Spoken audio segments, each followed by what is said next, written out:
तो ओम्फेड उपरे जो क्वेश्चन टे होता से तो उत्तर पूरा दे देइचंती कारण ये गोटे लाभजनक कृषि व्यवस्था से प्रत्येक निर्वाचन मंडली गोटे गोटे गोशाला करवा गो सुरक्षा सहित दुग्ध को केमती उत्पादन करवा एवं तार जो सोसाइटी माध्यम चाषी केमती लाभ पाइब एवं गो सुरक्षित हम यही दृष्टिकोण से अनेक कथा आज विधानसभा रखी सी निश्चय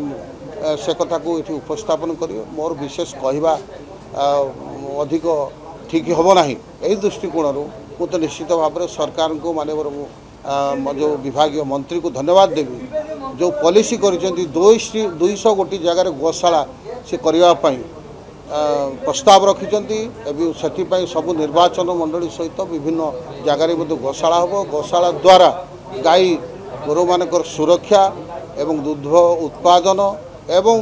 जो बेनिफिशियरी माने गाई रखिक जो दुग्ध उत्पादन सहित सेमानकर जो आर्थिक परिस्थिति भल हम यही दृष्टिकोण मु तो निश्चय सरकार को धन्यवाद देवी माननीय विभाग मंत्री को धन्यवाद देवी ये बहुत भल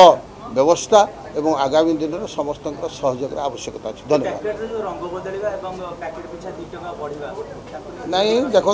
सेटा सरकार प्रक्रिया मु तो से कथा कहीपर ना रंग बदलवा आ प्राइस बढ़ेवा सेटा सरकार विचार कर से दिगरे सरकार ही कहे यहाँ मोर कहवा ठीक हम धन्यवाद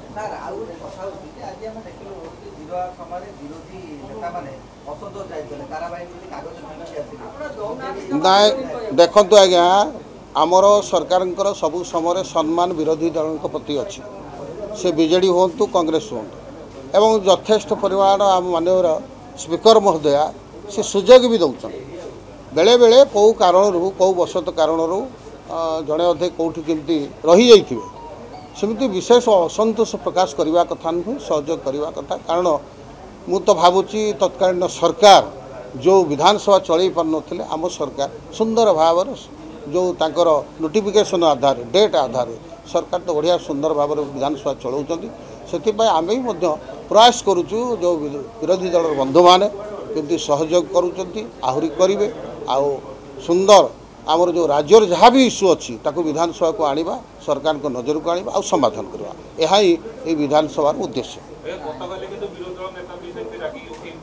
नहीं नहीं आउ नहीं ठीक अच्छी बेले बेले सेमती भी हुए पुणी से बुझी जाऊँच आम सुजोग पाऊँ किंतु शून्यकालटा विरोधी दलंकर अधिक भूमिका था जो शून्यकाल आसे से विरोधी दल मानकर अधिक भूमिका था किंतु आपण मैंने लक्ष्य करुवे विशेषकर जो नुआ बंधु मैंने विधायक की आसने अधिकार अधिक सुजोग पाँच आम तो सीनियर विधायक अच्छु आम कौटी ना कौटी केते कौ प्रसंग में आम निश्चित रखिपर आमर समस्या तेणु नुआ बंधु मानक अधिक अधिक सुजोग देवाई प्रयास कर बाचस्पति महोदय एटा भारी स्वागत योग्य कथा एथि माननीय स्पीकर महोदय को धन्यवाद दूँ।